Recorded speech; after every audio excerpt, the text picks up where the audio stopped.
everybody, it's Joe Roberts with wines.com. I'm here in the home of a musician, martial artist, and Silver Oak and Twomey winemaker, Daniel Barron. It's Daniel, right? It's Daniel, Joe. Joseph. Joseph. Don't call me Joseph, I'm in trouble. I know. And Daniel makes wine for Twomey, right, which is very well known, of course, as sort of a sister brand to Silver Oak. Mostly single vineyard wines, right? Correct. And they are pretty famous for Merlot. And I tasted your Merlot Premier Napa Valley lot a couple of weeks back and thought it was very good. And so I thought you would be a good person to ask this question to. Okay, so I am ready. We all know about a Merlot having a stigma in the marketplace right now. That's, I don't know how many, 8 years going plus or whatever from the movie and book Sideways. And that, unfortunately, there's a character in that book and in that movie that professed his hatred for Merlot, who then, of course, goes on at the end of the film to drink Merlot, which may be an insider joke that people don't get. But anyway, that sort of put almost a nail in the Merlot coffin in a way.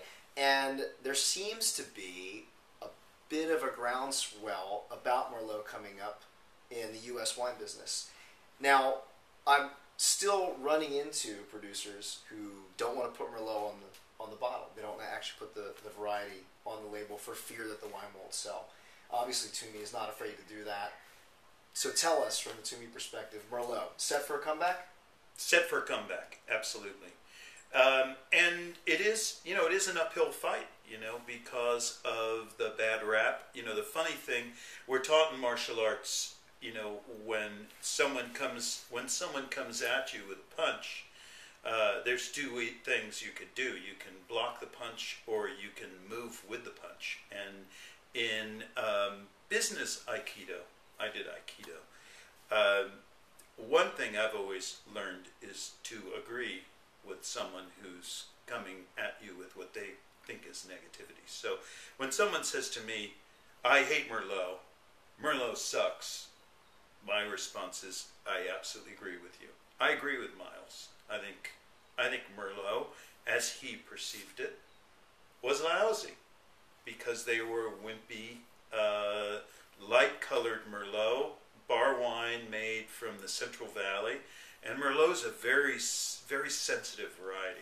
One of the things that's made Cabernet Sauvignon and Chardonnay so successful worldwide is they do very well in very different climate adaptations and soil adaptations. Merlot, like Pinot Noir, is a very narrow area where it will make great wine. We happen to have a vineyard in one of those prime areas, and I have a little bit of experience having worked for a dozen years with one of the great Pomerol houses, both in France and here in the U.S., making their stateside wine. So I have a good sense of what the potential of Merlot is, and I think it's a great variety. It's got that satiny character, that great expression of black cherry, and the way we make it at Twomey, where we blend with Cabernet Franc, which is a classic right bank marriage of about 5% Cabernet Franc and 95% Right bank Bordeaux, of course, right? Right bank Bordeaux, yeah. 95% Merlot. It's just a beautiful. The Cabernet Franc firms up the mouthfeel, adds a little bit of violet and rose petal character to the black cherry of the Merlot, and it's a beautiful wine. So going back to our martial arts. Comparison.